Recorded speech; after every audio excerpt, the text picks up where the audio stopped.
Okay तो basically आज हम क्या करने जा रहे हैं, आज हम करेंगे अपने चैप्टर 1 का सीयूटी के मोस्ट एक्सपेक्टेड क्वेश्चन। ठीक है, उसको प्रैक्टिस करने वाले हैं बेसिकली हम। आपको पता है सीयूटी का एग्जाम आने वाला है 11th मई से बेसिकली एग्जाम स्टार्ट है। तो जो पॉलिटिकल साइंस के चैप्टर वाइज क्वेश्चन है, प्रैक्टिस के लिए एमसीक्यू है, वो आपको इस वीडियो में देखने को मिल जाएगा। तो आज हम बेसिकली करने जा रहे हैं बुक 1 का chapter number 1 end of bipolarity. CUT के लिए मोस्ट एक्सपेक्टेड क्वेश्चन है, इसमें आपको पीवाईक्यू भी देखने को मिल जाएंगे। सो स्टार्ट करते हैं हम अपना।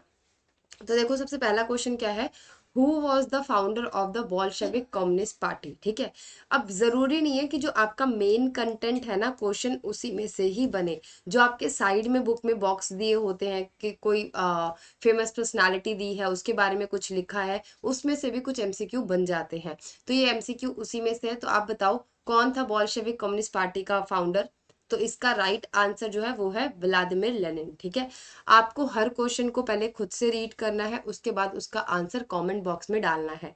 ठीक है, या फिर आप एक नोटबुक ले लीजिए और उसके ऊपर उसका आंसर साथ के साथ लिखते जाइए एंड देन फिर उसकी पिक क्लिक करके और आप फिर कमेंट बॉक्स में डाल दीजिए, ताकि मुझे पता लग जाए कि आपका स्कोर कितना आ रहा है। यहाँ पर टोटल हम 30 क्वेश्चन करने वाले हैं। ठीक है, तो आप उस हिसाब से देख लीजिए कि आपका स्कोर क्या रहा है। पहले आपको बहुत इजी क्वेश्चन देखने को मिलेंगे, देन फिर मॉडरेट, देन फिर हार्ड। ओके, सो बोल्शेविक पार्टी का फाउंडर कौन था, बेसिकली व्लादिमीर लेनिन था। ओके, तो अब हम आते हैं अपने सेकंड क्वेश्चन के ऊपर। Just a minute. ओके, तो सेकंड क्वेश्चन देखिए, in which year in which year did the socialist revolution take place in Russia. तो बेसिकली क्या पूछ रहे हैं कि रशियन रेवोल्यूशन कब हुआ। सोशलिस्ट रेवोल्यूशन या रशियन रेवोल्यूशन दोनों का एक ही मतलब है। तो कौन से ईयर में हुआ था ये, 1917 में हुआ था। ठीक है, जो आपका चैप्टर है, वो जो चैप्टर स्टार्ट होता है उसी के स्टार्टिंग में ही लिखा है कि रशियन रेवोल्यूशन सोशलिस्ट मूवमेंट 1917 में हुआ था। क्लियर है, मेरे ख्याल से बहुत इजी था, सबको ही आता होगा। What was the military alliance held by the Soviet bloc। कहते हैं जो सोवियत ब्लॉक का मिलिट्री अलायंसेस था उसको क्या कहा जाता था। तो आपको पता ही है उसको क्या कहा जाता था, बताओ।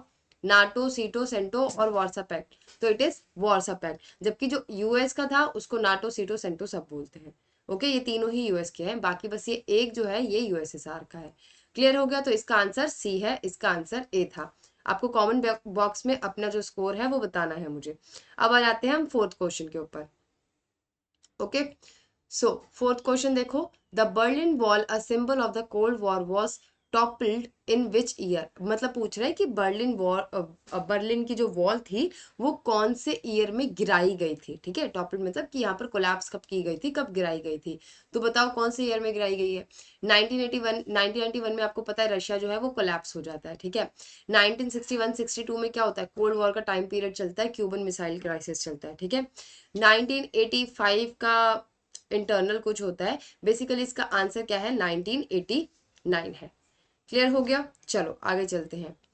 अब आ जाते हैं हम अपने फिफ्थ क्वेश्चन के ऊपर। तो फिफ्थ क्वेश्चन देखो क्या बोलता है, which leader introduce the policies of perestroika and glasnost. तो ये तो बहुत फेमस है, बहुत ज्यादा फेमस, और ये मेरे को लगता है कि अगर किसी ने चैप्टर अच्छे से पढ़ा है तो बहुत अच्छे से आता होगा। इसका आंसर फटाफट से बता दो क्या है। तो इसका आंसर क्या है, प्रेस्टोरिका और ग्लासनोट। ये किसने इंट्रोड्यूस किया था, पूरे यूएसएसआर के अगर आप कोलैप्स की बात करो तो एक ही लीडर का नाम आता है जिसने कुछ पॉलिसीज वगैरह लेकर आई है, जो कुछ चेंजेस करने की बात करता है। That is Mikhail Gorbachev. Okay, economic और सोशल जो डेमोक्रेटिक चेंजेस है वो लेकर आने की कोशिश करता है ये। ओके, तो इसका आंसर सी है, फिफ्थ का सी। देन आते हैं हम नेक्स्ट क्वेश्चन पे। Russia took over the USSR seat in which international body. Very easy, कि भाई रशिया को सक्सेसर बनाया जाता है यूएसएसआर का, तो किस इंटरनेशनल बॉडी के अंदर वो यूएसएसआर की सीट को हेल्ड करता है। तो दैट इज, वो इंटरनेशनल मॉनेटरी फंड नहीं है, लीग ऑफ नेशन नहीं है। ओके, क्या है वो, यूनाइटेड सिक्योरिटी काउंसिल। ओके, तो फिफ्थ का आंसर, सिक्स का आंसर बेसिकली सी है। अब आ जाओ तुम सेवंथ पे। ये सारे इजी क्वेश्चन है 10 तक, उसके बाद आपको थोड़े मॉडरेट देखने को मिलेंगे। What is the currency of Russia. Russia की करेंसी क्या थी बताओ, डॉलर था, यूरो था, क्या था बताओ फटाफट से। डॉलर और यूरो तो नहीं है, रूबल और येन में से क्या था, जल्दी बताइए। तो ये बेसिकली था रूबल, इसका आंसर सी है। Okay, which republic was the first to declare its independence from the USSR? कौन सा रिपब्लिक था जिसने सबसे पहले खुद को इंडिपेंडेंट डिक्लेयर किया था? ठीक है, बताओ कौन सा रिपब्लिक था जिसने सबसे पहले खुद को इंडिपेंडेंट डिक्लेयर किया था? तो दैट इज लिथुनिया। ओके, बाकी तो वो रशिया, यूक्रेन, बेलारूस वो तीनों एक साथ करते हैं, सबसे पहले जो खुद को इंडिपेंडेंट डिक्लेयर करने लग जाते हैं दैट इज लिथुनिया। देन आता है हमारा नाइन्थ का सी, मतलब नाइन्थ का भी आंसर बेसिकली यहाँ पर आपको दिख जाएगा, बोरिस येल्त्सिन, मतलब रट्टे मारे हुए क्वेश्चन है ये तो। Who was the first elected president of Russia? आपको पता ही है, गोर्बाचेव जब सारे चीजों को इंट्रोड्यूस करता है, फिर मिलिट्री कूप होता है, उसके बाद बोरिस येल्त्सिन पॉपुलर लीडर बन के निकलता है, इलेक्शन होता है और ये जीत जाता है। और उसके बाद यही क्या करता है? डिसेंट्रलाइजेशन करता है रशिया के अंदर, ठीक है, जिसके बाद रशिया, यूक्रेन और बेलारूस खुद को इंडिपेंडेंट डिक्लेयर कर देते हैं। क्लियर है? चलो आगे चलते हैं। 10th क्वेश्चन देखो, एक मिनट, हाँ, अभी 10th क्वेश्चन देखो। The model of the transition from socialism to capitalism influenced by the World Bank IMF is known as very, ये क्या है? ये बेसिकली डेफिनेशन हो गई, किसकी है बताओ? A, B, C और D, इनमें से क्या है? Shock therapy. Okay, shock therapy में हम क्या पढ़ते हैं? जो भी न्यू इमर्जिंग कंट्रीज थी उनका ट्रांजिशन होता है सोशलिज्म से, कहां पर? सोशलिज्म से कैपिटलिज्म की तरफ। क्लियर है? चलो, अब क्वेश्चन का लेवल थोड़ा सा अप होगा। ओके, चलो देखते हैं। तो 11th क्वेश्चन देखो हमारा क्या है? विच of the following was not a feature of Soviet system? कौन सा इसमें से सोवियत सिस्टम का फीचर नहीं है? प्लान्ड इकोनॉमी सोवियत यूनियन में होती है नहीं होती है? ऑफ कोर्स होती है। तो देखो जहां पर भी नो लिखा हो ना, तो इसमें से जो चीजें नहीं होगी वही आपका आंसर होगा। ठीक है, तो ये तो होता था सोवियत सिस्टम के अंदर। Dominance of the communist party, ये भी होता था। इसने पूछा क्या नहीं है, ठीक है, तो सबसे पहले नॉट को अंडरलाइन करो कि आपको नॉट वाला ढूंढना है। Okay, minimum standard of living ensure by the state, ये भी होता था। तो क्या नहीं होता था? High quality consumer good matching the western standard. हम पढ़ते हैं ना कि भाई जो सोवियत यूनियन होता है वो गुड्स वगैरह तो बना लेता है, पेन से लेकर कार तक बना लेता है, लेकिन उसकी क्वालिटी वेस्टर्न कंट्री के साथ मैच नहीं करती है। तो ये है इसका आंसर। नेक्स्ट पे आ जाओ, 12th question. In 1979, the Soviet Union invaded which country, further weakening its system? 1979 में उसने कौन सी कंट्री को इन्वेड किया था जिसकी वजह से उसका सिस्टम और ज्यादा वीक हो गया था? बताओ कौन सी कंट्री थी वो? कोई भी बता देगा? That is Afghanistan.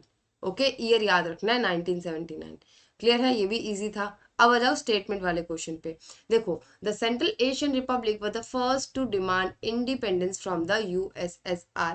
कौन सी सेंट्रल एशियन कंट्रीज थी? मतलब स्टेटमेंट दे रहे हैं ये कि सेंट्रल एशियन रिपब्लिक जो थे वो क्या कर रहे थे?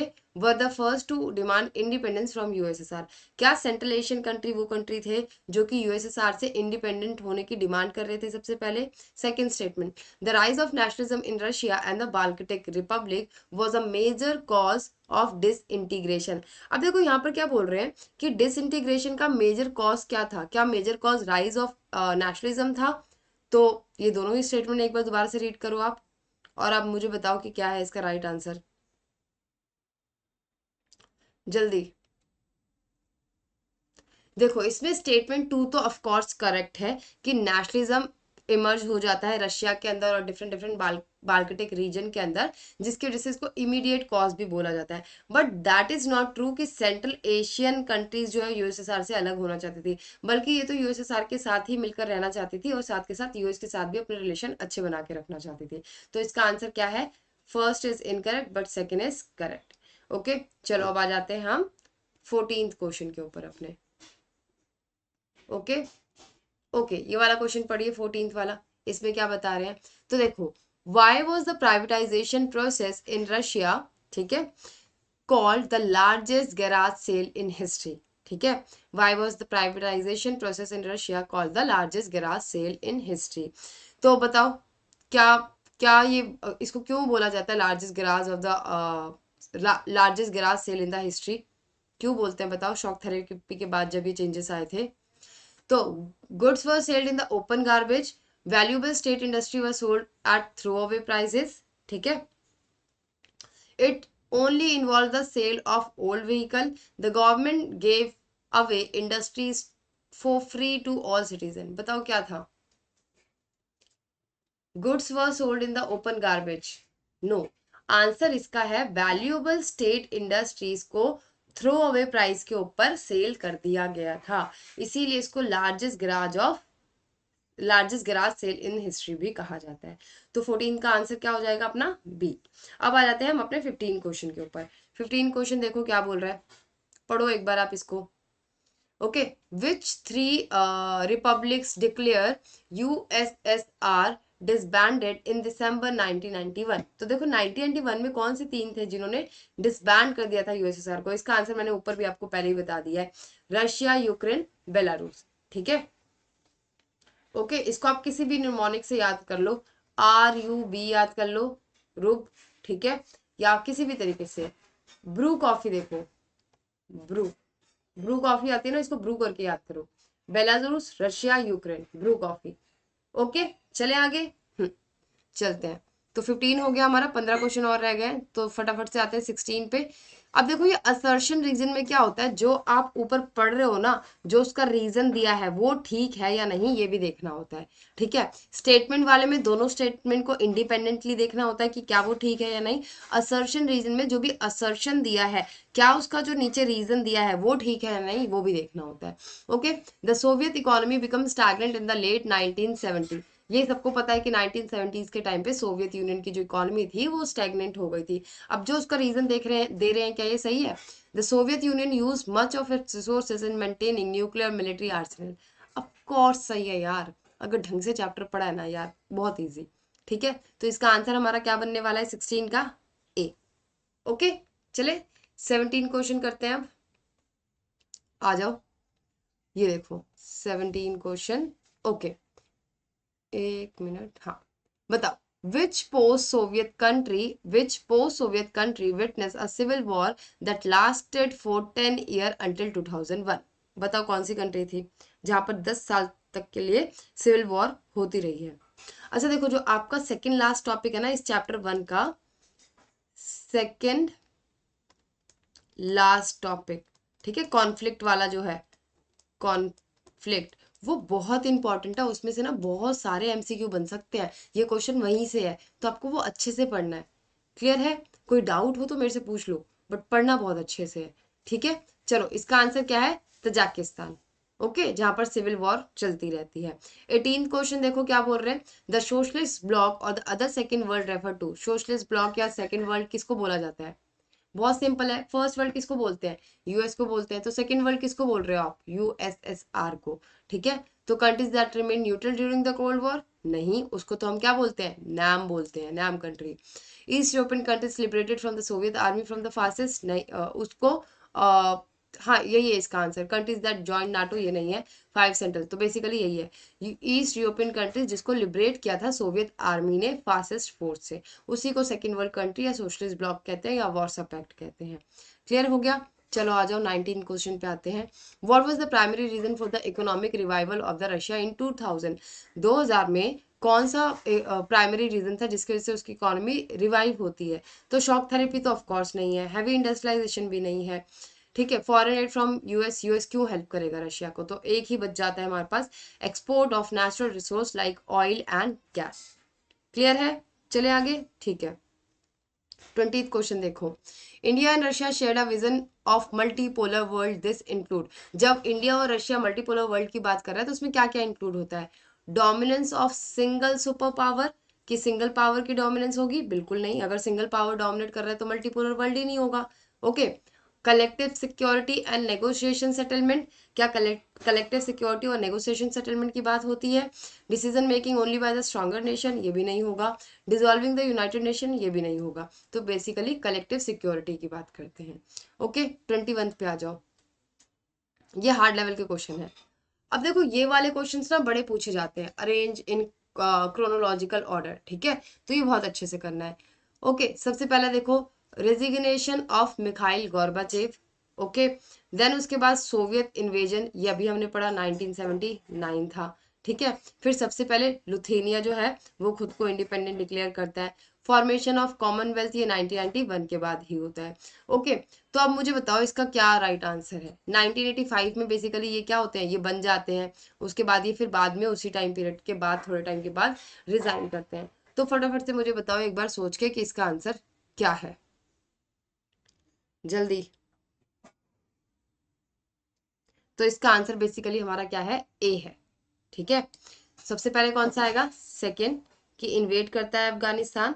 ठीक है, फिर लिथुनिया खुद को इंडिपेंडेंट डिक्लेयर करता है, फिर यहाँ पर फॉर्मेशन होता है, देन ये बोलते हैं मिखाइल गोर्बाचेव बेसिकली रिजाइन कर देता है। ओके, चलो आ जाते हैं हम नेक्स्ट पे अब।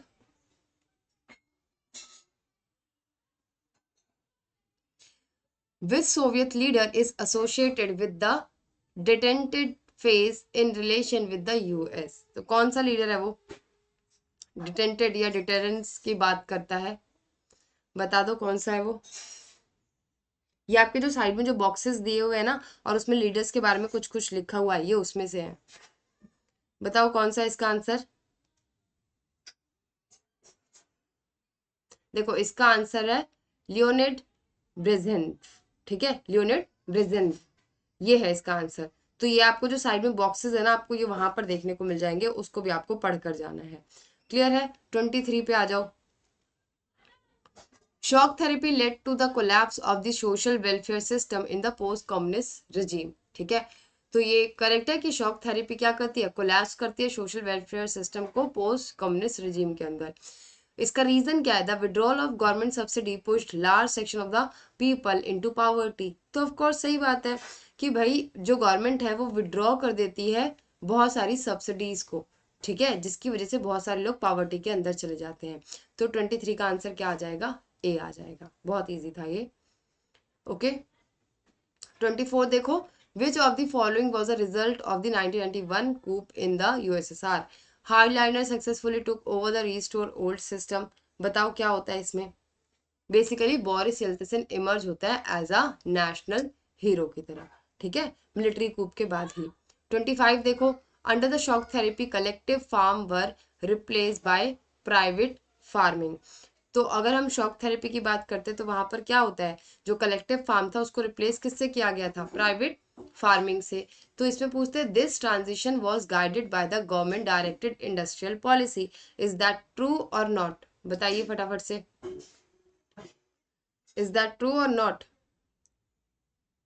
देखो इसमें क्या है, इसमें स्टेटमेंट 1 तो करेक्ट है कि शॉक थेरेपी के अंदर कलेक्टिव फार्म को रिप्लेस किया गया था प्राइवेट फार्मिंग से, बट जो ये ट्रांजिशन था ये guided by government directed industrial policy नहीं था, आईएमएफ और वर्ल्ड बैंक था। ओके, आईएमएफ और वर्ल्ड बैंक। चलो आ जाओ 26 क्वेश्चन पे। Which specific region in Azerbaijan saw local Armenians wanting to succeed, basically secede and join Armenia? Which specific region of the Azerbaijan? ये वही कॉन्फ्लिक्ट वाले topic से है। बताओ इसका क्या है। तो देखो इसका है नगोर्नो काराबख। ओके, तो इसका नगोर्नो काराबख है, अच्छे से पढ़ना है इसको भी। ओके, ये वाला जो टॉपिक है मैं बार बार बता रही हूँ, जो कॉन्फ्लिक्ट वाला टॉपिक है ना उसको बहुत अच्छे से पढ़ लो, उसमें से बहुत सारे एमसीक्यू बन सकते हैं, बहुत कंफ्यूजिंग हो जाएंगे, इनके नाम ही ऐसे हैं। ओके, अब एक मैच द फॉलोइंग करते हैं, 27 क्वेश्चन। ओके, चलो 27 का आंसर बता दो फटाफट से, बताइए, थोड़ा पढ़िए इसको। ये फर्स्ट है, ये वाला फर्स्ट है अपना, और ये इसके आगे है, तो आपको ना मैच करना है कौन सा क्या है। देखो जैसे यहाँ पे बता रहे हैं, जोसेफ स्टालिन स्टाइल्ड एंड, यहाँ पर लिखा है denounce Stalin's suggested peaceful coexistence. Nikita Khrushchev है ना, led the consolidation of the USSR and rapid industrialization. Boris Yeltsin last leader of the Soviet Union. Mikhail Gorbachev played a key role in dissolving the Soviet Union. क्या है इसका answer बताओ। इसका answer है basically ए। ठीक है, ए। तो first का क्या है हमारा, बी है। ठीक है, जो ये स्टालिन था इसने क्या किया था, led the consolidation of the USSR rapid industrialisation. Second का है हमारा ए, कि निकिता खुश्चेव था, इसने क्या किया था, डिनाउंस किया था एंड सजेस्ट किया था पीसफुल कोएग्जिस्टेंस को। देन थर्ड का है हमारा डी, बोरिस येल्त्सिन, ठीक है, प्लेड अ की रोल, एक minute, played a key role in dissolving the Soviet Union, क्योंकि वो पॉपुलर लीडर हो जाता है, डिसेंट्रलाइजेशन वगैरह कर देता है। Gorbachev last leader of the USSR. Clear है, चलिए आगे 28 वाला करते हैं अब हम। Okay, in the context of the Indo-Russian relationship, the strategic agreement of 2001 led the signing of the how many bilateral agreement? तो ये आपको पता है कितने साइन किए थे, जल्दी बताओ, ये तो बहुत इजी है। कितने बायलेटरल एग्रीमेंट साइन किए हैं? More than 80। ये नंबर्स याद रखने हैं, पूछ सकते हैं फैक्ट बेस्ड क्वेश्चन। आ जाओ 29 क्वेश्चन पे, देन 30।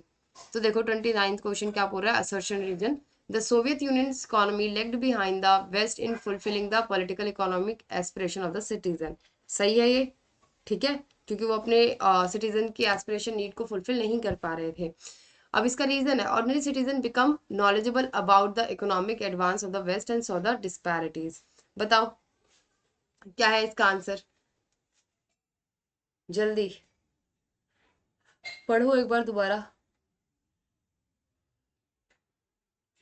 तो इसका आंसर बेसिकली क्या है, ए है, both A and R is true. Okay, जो पीपल होते हैं उनको साइकोलॉजिकल शॉक लगता है कि भाई हम इतने एडवांस नहीं है, डिस्पैरिटी बहुत ज्यादा है, ये सारी चीजें पता चलती है उनको। क्लियर है, लास्ट क्वेश्चन देखो। अच्छा, इस पीडीएफ में आंसर भी मिल जाएंगे आपको, अगर आपको ये पीडीएफ चाहिए तो आप कमेंट बॉक्स में मैसेज कर सकते हैं, तो उसके बाद मैं आपको लिंक वहां पर शेयर कर दूंगी, आप वहां से जाके डाउनलोड कर लेना, ठीक है। जिनको भी पीडीएफ चाहिए प्लीज मेक श्योर कि आप कमेंट बॉक्स में जाकर पीडीएफ अपने नाम के साथ, अपने स्कोर के साथ एक बार कमेंट कर दे। ओके, तो आपको लिंक मिल जाएगा पीडीएफ कहाँ जाके डाउनलोड करनी है। ओके, चलिए, which central Asian republic are identified as major oil gas producer? बताओ कौन सी है, कौन सी कंट्री है?